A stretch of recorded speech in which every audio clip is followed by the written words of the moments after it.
go through. You might occasionally we get sea lions coming through, but mostly today we're looking for dolphins. Here in Mandurah we have roughly 120 resident dolphins that call the area home, but we have over 133 square kilometres of inland waterways for them to explore, as well as the ocean. So it's a big game of hide and seek. Most days we win. But we need your luck, your help. If you do see them, please point them out to us. We'll stop and have a closer look. Maybe.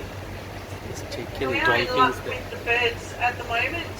We do have a rather large pelican just sitting here on the fisherman's wharf. Rather naughty pelican this one. He's hoping for an easy meal. Australian pelicans are the largest in the world. They have a wingspan of up to 2.5 metres and the longest bill of any living bird. They can hold 13 litres of water. There's a little bird next to him, a little brown bird. That's a magpie night parrot. Quite cool little bird. Mostly, but we do see them out during the day.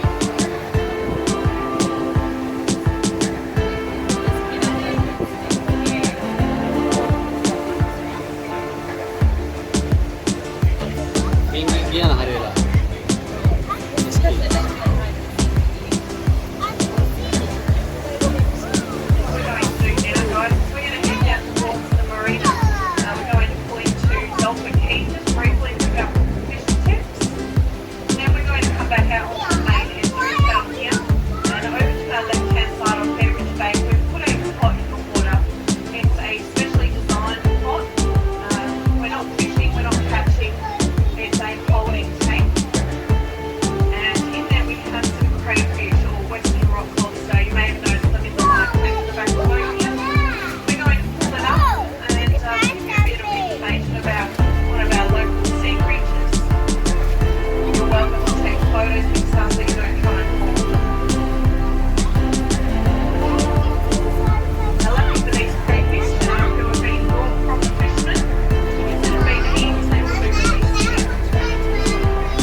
Best prize itself was of course the dark of the red before the that'll be in December. It's worth to go out this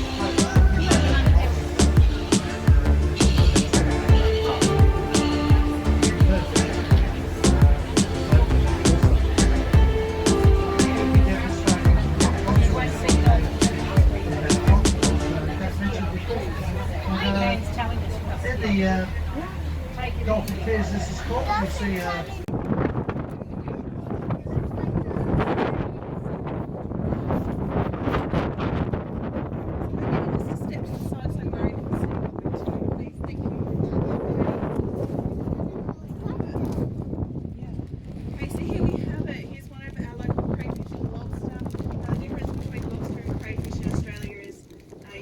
lobster has claws. So your American lobsters have claws. When we started exporting them overseas to China, they were calling them lobster, so just to make things easier they changed the name to Western rock lobster, but you'll hear most West Aussies calling them crayfish. And this is a male crayfish. We can tell the difference by looking underneath. Now this guy, well, they all do, have two male parts, and then the girls have larger swimmerets on the bottom here, and under their swimmerets they have these little prongs, and that's where they hold their eggs. So they'll have millions of eggs, the females in the tail section, and the boys, all they've got to do is come along and deposit a tar spot for a sperm packet, and then it's all up to the girls. They have a little claw on their back legs, and they scratch at the tar spot and fertilise the eggs that way. So if you do want to go crayfishing, you'll need a license first of all. Probably need a boat because you won't find them in the estuary here. You'll have to head offshore, and you can keep 8 per person per day, but if we all went together, limited to 24. But if she had eggs or a tar spot, you must throw them back in the water. Hundreds of thousands of crayfish are caught, not just commercially but recreationally every year. But it's seen as one of the most sustainable fishing industries in the world, and it's one of the leading ones in the world. And that's because of our rules and regulations on getting trafficking. Now, imagine you're off, this little crayfish is off in the reefs. He's tucked in like this in amongst the rocks, and something scary comes along. They've got great eyesight. First thing he's going to do is wave his feelers around. He's pretty chill at the moment, it's probably the breeze. And if that's not enough to scare them, they can drop their legs. He's lost one here. They regrow. So as Murray was mentioning before, when they molt, they reveal a new shell and new legs. So they do regrow. It's like a gecko dropping their tail. Same sort of thing. Sacrifice the legs and they can swim away. They do swim backwards, so if they lose all their legs, they can still move. So this guy here, he'd be about 8 years old. It takes them roughly 8 years to reach a legal size, which is a minimum of 76 mil between the eyes and across the carapace. So you can see here he's a good size. And if they were left in the wild, they could live up to 25 years and they can weigh up to 5 kilos. So this guy would be about half a kilo. It's a lot bigger than this. And yeah, what I'll do, guys, if you want to, in the tank downstairs, as you're wandering around the boat, there's a couple of crayfish in there as well. And one of them in there is just about ready to molt. So she's actually quite purple, more so than this guy. This guy's still got quite a hard shell. Her shell's very soft, so she's just about ready to molt. So if you like, you can go down and have a look at the ones in the tank as well. If anyone wants any photos, please let me know. As I mentioned, we just ask you don't try and touch them. They do have this hard shell.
amazing at night. These guys do an amazing job. It's beautiful. Imagine you get the reflection on the water as well. I believe they won last year. Yeah. Very well deserved. It's all about Christmas lights. the Christmas spirit in here. And one of the best parts about Christmas lights cruises in here is every year the Rotary Club of Mandurah put a wishing well out, and boats going past can make a wish by putting a coin donation in the wishing well. Last year, over $29,000 was raised in a 5-week period. It's one of the biggest fundraisers for the year, and it's split up amongst local charities chosen by the Rotary Club.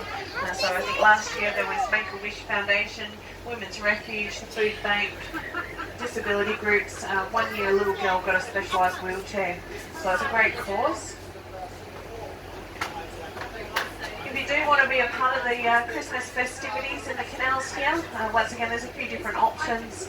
What you want to do, if you've got friends with a boat, jump on board with them. It's a lot of fun. It's like peak hour on the freeway though, it's pretty crazy in here.